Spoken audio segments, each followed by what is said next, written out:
درود به شما براندازهای عزیز. اولین ویدیوی منتشر شده از کوادکوپتر هلال احمر نشون میده که بدن ابراهیم رئیسی جون نداره و کابین بالگرد هم کاملا سوخته. باتری رادیو نه اگه گرم باشه یعنی اینکه همه جون داره.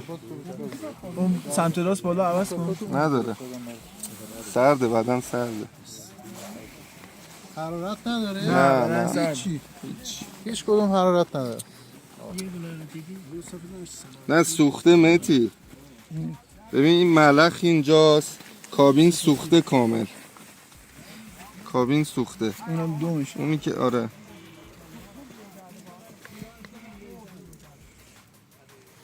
الو آقا şeye yollayıp bak Abbas'a yolladı muhtesatı.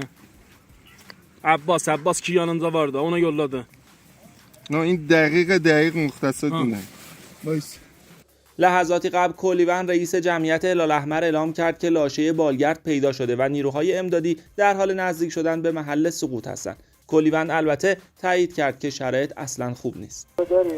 سلام عرض میکنم، وقت شما بخیر. خدا قوت به شما و همه عزیزانی که در حال امداد و نجات هستید. بفرمایید آخرین خبری که الان منتشر شد از جزئیات سال. بالگرد پیدا شده. الان همه ما به سمت بالگرد داریم حرکت میکنیم. خبرهای بعدی خدمتتون عرض میکنم. چه جزئیاتی از این الان سانحه دارید؟ دقیق‌تر جزئیات چی؟ بالا سر بالگرد رو داریم میبینیم. الان شما چقدر فاصله دارید بالگرد خودتون میبینید؟ 2 کیلومتر.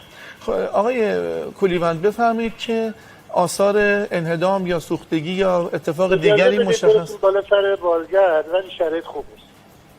بسیار خوب، خیلی متشکرم. برای شما آرزوی موفقیت میکنیم و از طرف همه مردم ایران، از شما امدادگران و تیم‌های متعدد جستجو و این اولین تصویریه که از لاشه بالگرد ابراهیم رئیسی در میان درختان منتشر شده. تصویری که البته نشون نمیده بالگرد سقوط کرده یا واقعا فرود سخت داشته، ولی از محل قرار گرفتن لاشه میشه فهمید که موضوع فرود سخت نمیتونه درست باشه. الرحمن الرحیم. ساعت 5:37 دقیقه همینطور که پشت سر من مشاهده می‌کنید اونجا یه نقطه سیاه رنگی هست که میگن لاشه اونجا سقوط کرده. بالگرد تقریبا بله دیگه، تقریبا میگن که اونجا پیدا شده. حالا باز خبری چیزی عکسای چیزی بود میفرستیم ان شاء الله خدمتتون. Adı helikopterdi de be. Tapıldı bu. Onu harac etti. adı bu. نیروهای امدادی به سرعت در حال نزدیک شدن به محل سقوط بالگرد هستند.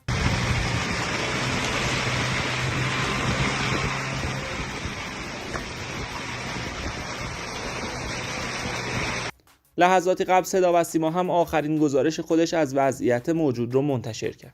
بله، بسم الله الرحمن الرحیم. منم عرض سلام و صبح بخیر دارم خدمت شما و بینندگان عزیز. خب تقریبا حدود نیم ساعت پیش پهپاد ترکیه‌ای که در واقع به امکانات دید در شب، دوربین دید در شب مجهز هست، تصاویر رو به دست در واقع حالا فرماندهان عملیات امداد نجات ایرانی رساند.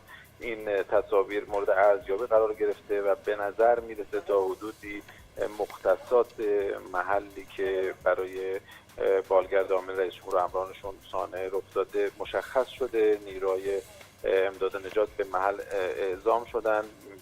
پیش بینی میشه تا نیم ساعت دیگه این نیروها به اون محلی که در واقع پهپاد ترکیه‌ای مشخص کرده برسن و منتظر هستیم که خبرایی از این موضوع به دست ما برسه که انشالله برای شما مخابره بکنیم. آخرین خبرهایی که داریم همینه، ضمن اینکه خب در جای دیگه هم که احتمال هست و به هر حال مختصاتی به دست آمده، عملیات امداد نجات همچنان ادامه داره.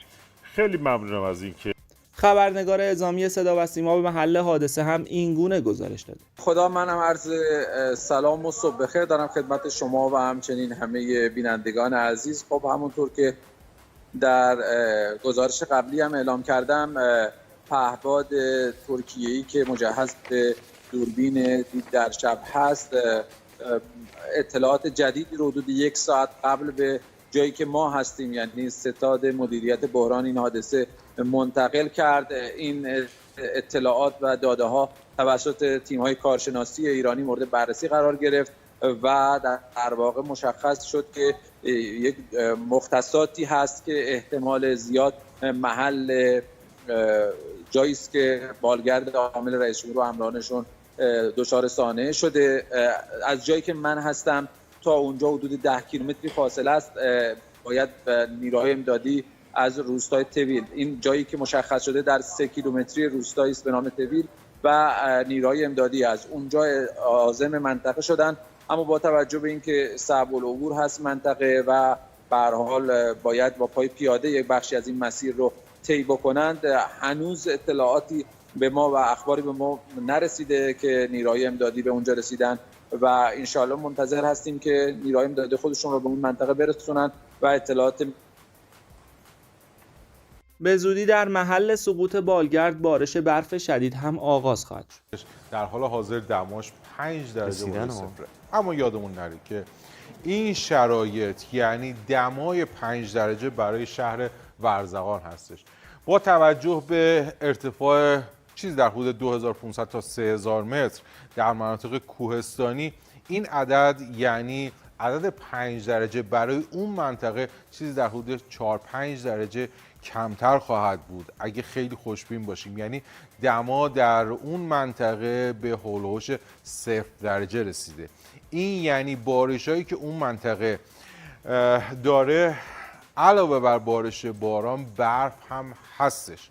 پس بنابراین برای ساعت آینده بارش برف و باران رو توأماً با همدیگه خواهیم داشت. ضمن اینکه بیشینه دما که امروز اتفاق میفته چیزی در حدود هولوش 2-3 بعد از ظهر در حدود 16 درجه برای شهرستان ورزقان هستش، اما برای اون منطقه چیزی در حدود 10 درجه پیش بینی میشه.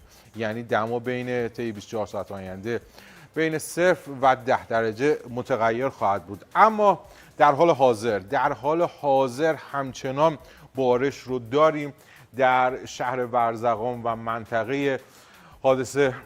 منطقه‌ای که حادثه درش اتفاق افتاده، ضمن اینکه مه غلیظ هم اتفاق افتاده. خب درصد رطوبت برای ساعت پیش 95 درصد بود که اعلام شد، الان شده 96 درصد، یعنی رطوبت افزایش پیدا کرده. این یعنی کاهش دید افقی، چیز در حدود 2-3 متر بیشتر کاهش دید افقی نیست در اون منطقه. ضمن اینکه پیش بینی میشه برای ساعت آینده همچنان ما بارش باران رو داشته باشیم، مه غلیظ رو داریم، هرچند برای هولوش ساعت 9 تا 11 چیزی در حدود تقریبا 10 درصد از مقدار رطوبت کم میشه و دید